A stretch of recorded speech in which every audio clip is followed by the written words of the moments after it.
ভয়াবহ দুর্ঘটনা। বারবার করে প্রশ্ন উঠছে যে কেন এই দুর্ঘটনা ঘটছে, কেন আটকানো যাচ্ছে না। কারণ গত বছর ঠিক এই মাসেই কিন্তু করমণ্ডল এক্সপ্রেসে দুর্ঘটনা ঘটেছিল, যেখানে ৩০০-রও বেশি যাত্রীর মৃত্যু হয়েছিল, হাজারের বেশি মানুষ আহত হয়েছিলেন। আর এবার আজ সেখানে কাঞ্চনজঙ্ঘা এক্সপ্রেস ধীর গতিতে যাচ্ছিল এবং পেছন দিক থেকে মালগাড়ি এসে সজোরে ধাক্কা মারে।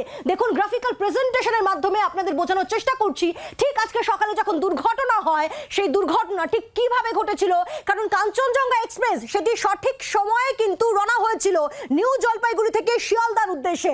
আর ঠিক তখনই যেমনটা জানা যাচ্ছে যে মালগাড়ি সজোরে এসে ধাক্কা মারে কাঞ্চনজঙ্ঘা এক্সপ্রেসকে, এবং যার জেরে সংঘর্ষের তীব্রতা এতটাই ছিল যে কাঞ্চনজঙ্ঘা এক্সপ্রেসের ৩ থেকে ২টি বগি লাইনচ্যুত হয়ে পাশে ছিটকে পড়ে। এবং ঘটনাস্থলে গ্রাউন্ড জিরো যে ছবি আমরা দেখছি সেখানে দেখা যাচ্ছে ২টি কামরা একেবারে দুমড়ে মুচড়ে গিয়েছে এবং একটি কামরা লাইনের উপরে উঠে গিয়েছে এবং তার নিচে বেশ কয়েকটি কামরা দুমড়ে মুচড়ে রয়েছে। কাঞ্চনজঙ্ঘা এক্সপ্রেসে এক যাত্রী আমাদের সঙ্গে এই মুহূর্তে রয়েছেন, অমিত রয়েছেন আমাদের সঙ্গে। অমিত বাবু, শুরুতে আমি জানবো আপনি ঠিক আছেন? আমি একদম ঠিক আছি। এখন তো খুব আতঙ্কের মধ্যে আছি। খুব বাজে একটা দৃশ্য আমার চোখের সামনে আজ হয়ে গেল, যেটা আমি সহ্য করতে একদমই পারছি না।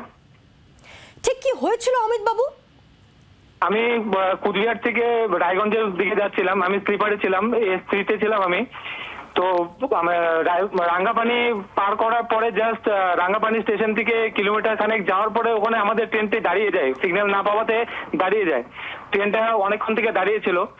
তো অনেকক্ষণ থেকে দাঁড়ানোর পরে হঠাৎ করে একটা সজোরে ধাক্কা, ট্রেনের ভিতরে একটা এত জোরে ধাক্কা দুবার হলো যে ধাক্কায় পুরো প্যাসেঞ্জার, আমার সামনে থাকা একটা বাচ্চা, ছোট একটা বাচ্চা ধাক্কা খেয়ে সে পড়ে গিয়ে মাথা তার ফেটে গেল। সেই তার মা ও বাচ্চা তাকে ধরতে গিয়ে উনিও ধাক্কা খেয়ে তারও মাথা ফেটে গেল। তারপরে ঘোরাঘুরি করে আমরা সবাই কোনো মতো করে ওখান থেকে বেরোলাম। বেরোনোর পরে দেখি পিছন দিকে দেখি পুরো বগি লাইনচ্যুত হয়ে যে মালগাড়ি, সেই মালগাড়ির ইঞ্জিনের উপরে সেই পিছনের যে পার্সেল বগি ছিল সেটা, আর দুটো ইঞ্জিন, দুটো জেনারেল কামরা পুরো মানে ছিঁড়ে চুরমার হয়ে গেছে। খুবই বাজে অবস্থা। পিছনে গিয়ে দেখি যে গার্ড ছিলেন, হোয়াইট শার্ট পরা, উনি যথাসময় গার্ড ছিলেন, গার্ড দেখি পুরো ডেথ, চাপা পড়ে আছে।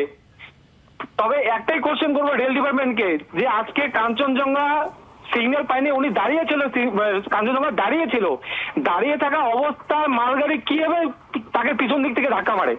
কেন তাকে সিগন্যাল দেওয়া হয়নি? যদি দাঁড়িয়ে থাকা ট্রেনটিকে কি হিসেবে কোনো সিগন্যাল না দেওয়ায় কেন পিছন দিকে ধাক্কা দিল? তাহলে এটা ট্রেনের গাফিলতি না? এটা একটা ট্রেনের গাফিলতি হয়ে গেল যে তারা সিগন্যালটা ঠিক মতো দেয়নি বলে আজকে এই দুর্ঘটনা হয়ে গেল। চোখের সামনে এতগুলো প্রাণ শেষ হয়ে গেল।